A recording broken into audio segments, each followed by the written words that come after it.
Oi pessoal, tudo bem com vocês? Então, eu tô aqui continuando com a série de vídeos sobre este livro aqui, Doenças ou Transtornos Espirituais, e o tema de hoje é tuberculose, certo? Eu tô aqui com a minha colinha pra gente desenvolver esses tópicos aqui sobre esse assunto, ok? O primeiro ponto que o livro deixa bem claro é que toda e qualquer doença, ela é uma alteração no nosso fluxo energético, seja ele material, seja ele espiritual. Então, toda e qualquer doença, ela significa dizer que nós estamos com um déficit energético, certo? E que a gente precisa tomar algumas providências, né? A doença, ela vem numa forma de nos ensinar, nos mostrar que nós estamos faltando com alguma coisa de reajuste, que nós precisamos nos reajustar de alguma forma perante a lei.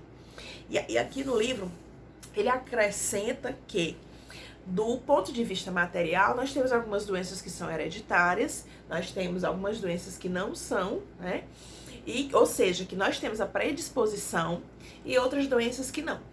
Mas do ponto de vista espiritual, nós temos doenças que temos a predisposição por situações kármicas de outras existências, né? Aí pelo influxo da lei de ação e reação.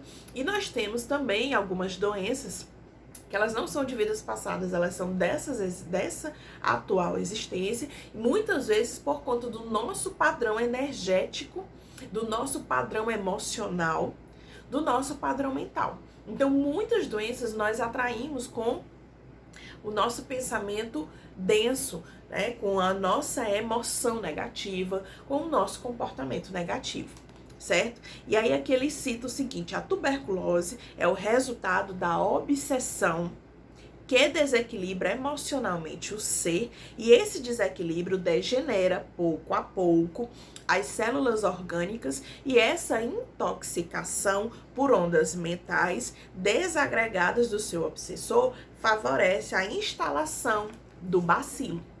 O que ele quis dizer com isso? Sim, primeiro ponto, o que acontece? Os nossos obsessores, a gente tem um vínculo energético com os nossos desafetos, né? Com as pessoas, com os seres, com os espíritos que nós, nas existências passadas, a gente prejudicou de alguma forma. Então, quando a gente prejudica alguém, a gente cria um laço energético com essa pessoa que não importa se ela esteja em Marte e você aqui na Terra.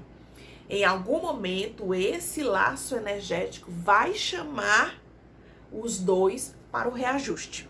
Então, muitas vezes, os obsessores nos encontram, certo?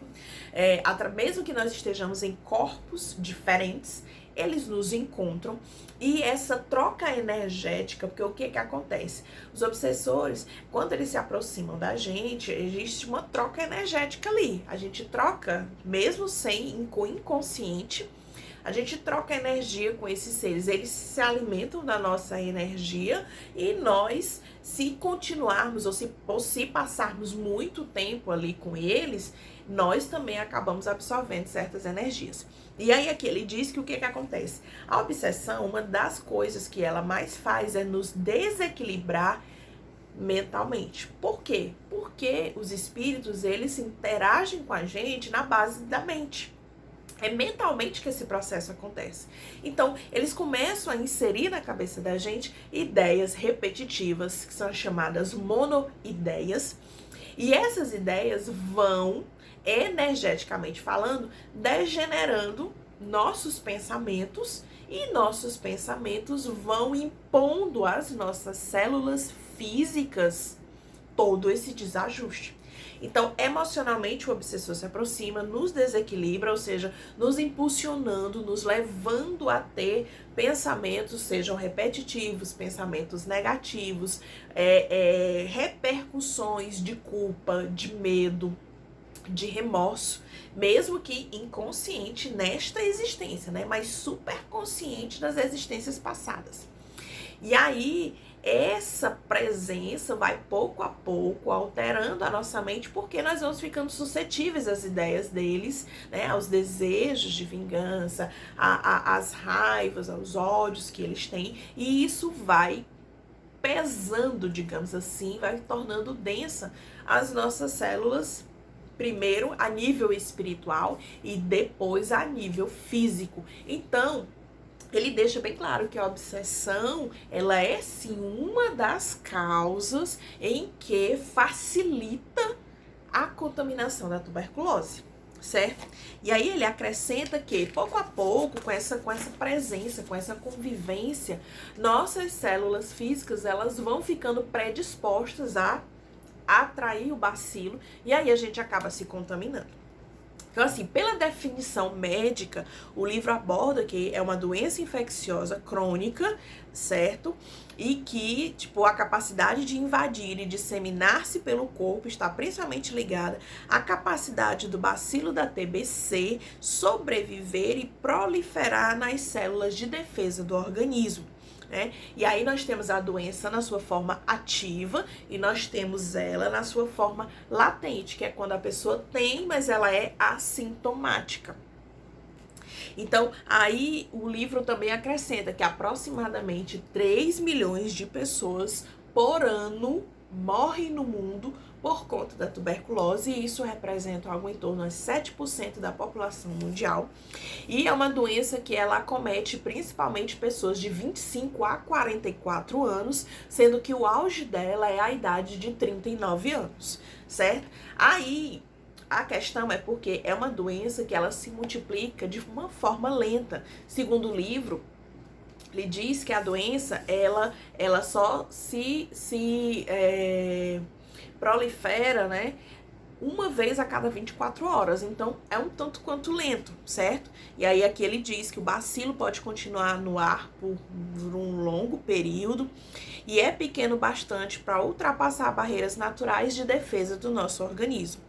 E aí, do ponto de vista espiritual, a tuberculose ela pode ser uma doença programada, como também ela pode ser uma doença fortuita.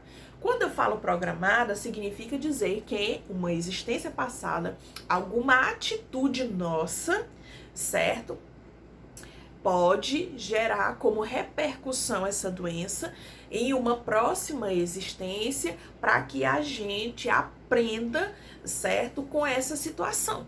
E nós temos ela de forma fortuita, muitas vezes porque na nossa existência atual, como o livro fala, muitas vezes a presença do obsessor e nosso padrão mental é muito baixo, então a gente fica predisposto a ter essa doença. E aqui ele fala o seguinte, ele pega inclusive um trecho do livro Painéis da Obsessão, e aí ele fala que algumas pessoas, elas veem no seu organograma reencarnatório, na sua programação reencarnatória, né, a tuberculose pulmonar programada, certo? Ali exatamente para que a pessoa passe por uma determinada situação. E inclusive ele cita no livro um exemplo disso, de um jovem que ele na vida passada, ele havia assassinado seu obsessor com uma espada, perfurando o pulmão dele, né, do obsessor. E aí, quando ele desencarnou, quando ele foi passar pela programação espiritual, lá estava o débito, ou seja, o déficit. E aí, as equipes espirituais, visando para que ele entendesse da melhor forma possível toda essa situação, decidiu que ele estaria apto a passar pela doença na próxima vida, para que ele pudesse, né, sentir na pele o mal que ele causou ao obsessor, por conta dele ter causado um problema pulmonar no seu desafeto na vida passada. Então ele viria com um problema pulmonar na mesma categoria, digamos assim, na mesma forma, para que ele pudesse entender a questão aí da lei de causa e efeito. E aí por isso que nesse exemplo citado pelo livro, é uma doença programada. Quando ele chegou aqui, o que aconteceu? Ele desenvolveu a doença, e é tão interessante que ele é casado e que a esposa dele, mesmo convivendo com ele, não desenvolveu a doença. O que significa dizer que ela nem tinha predisposição kármica e nem predisposição atual na existência atual, certo? Mas ele tinha.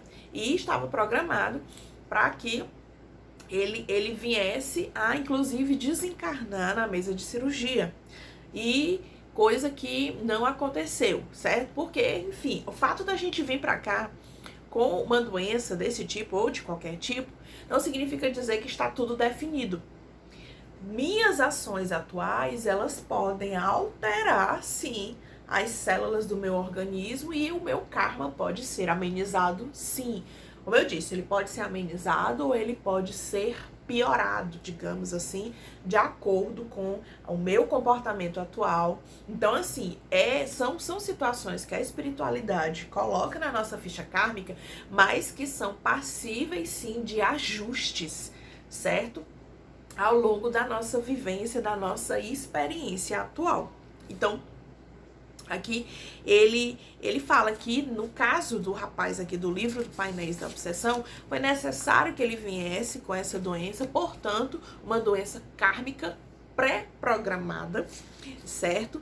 E que visava ensiná-lo de forma mesmo inconsciente nesta existência, mas espiritualmente consciente da sua situação, de forma a ensiná-lo a questão da responsabilidade, do quanto a lei de causa e efeito ela é importante para que a gente entenda determinadas lições que a gente não quis aprender anteriormente. E aí, então, aqui o livro faz uma pergunta bem interessante, que qual é a razão dessa doença? E aí ele cita, primeiro ponto, despertar a gente através da dor.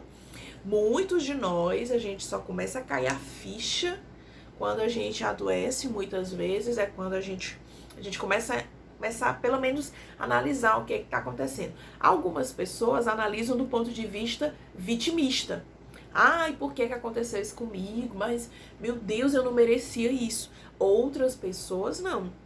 Conseguem enxergar isso como uma forma de superação, como uma forma de aprendizado, como uma forma de se tornar melhor e começam a enxergar coisas que antes não enxergavam. Então, esse despertar pela dor, pela doença, é necessário para muitos dos seres encarnados aqui neste planeta. Como eu disse, que é uma doença que pode ser programada ou não, certo? Depende também do nosso comportamento, como eu falei anteriormente, repetindo aqui para ficar bem claro. Vem a programação, mas não, ela é passível de ajustes. Então, nesta vida, de acordo com o meu comportamento, de acordo com o meu merecimento, das coisas boas que eu faço para as outras pessoas, isso conta também com uma forma de amenizar, uma forma de reajustar a programação espiritual, certo? E o livro também deixa bem claro que o nosso sistema imunológico, ele é comandado pelo espírito. E o nosso espírito é que coordena toda essa questão. Então, quando o nosso espírito ele tem uma consciência a respeito do seu papel como ser que precisa evoluir, como um ser que entende essa necessidade evolutiva, então nós encontramos aí pessoas que, mesmo inconscientes, mas têm um sistema imunológico mais forte do que outras pessoas, né? E aí é por isso que algumas pessoas, tem pessoas que convivem, né, dentro de uma aula hospitalar com doenças contagiosas e aquela pessoa não se contamina. Muitas vezes você convive, como no caso do livro, ele conta o exemplo do cara que era casado e a esposa não tinha a doença, exatamente porque o comportamento dela, moral, atual, juntamente com o fato de que ela não tinha predisposição kármica, auxilia muito e explica muito por que determinadas pessoas desenvolvem determinadas doenças e outras pessoas não desenvolvem, certo? E aqui ele fala que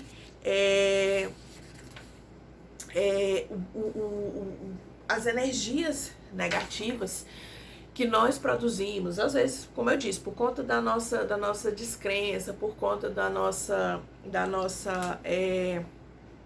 nossos pensamentos de culpa, de remorso, então eles baixam o nosso padrão vibratório. E aí a gente fica assim, automaticamente isso interfere na questão reflete, na verdade, no nosso sistema imunológico, e aí o que é que acontece? A gente baixa a nossa imunidade e a gente fica mais propenso a determinadas doenças.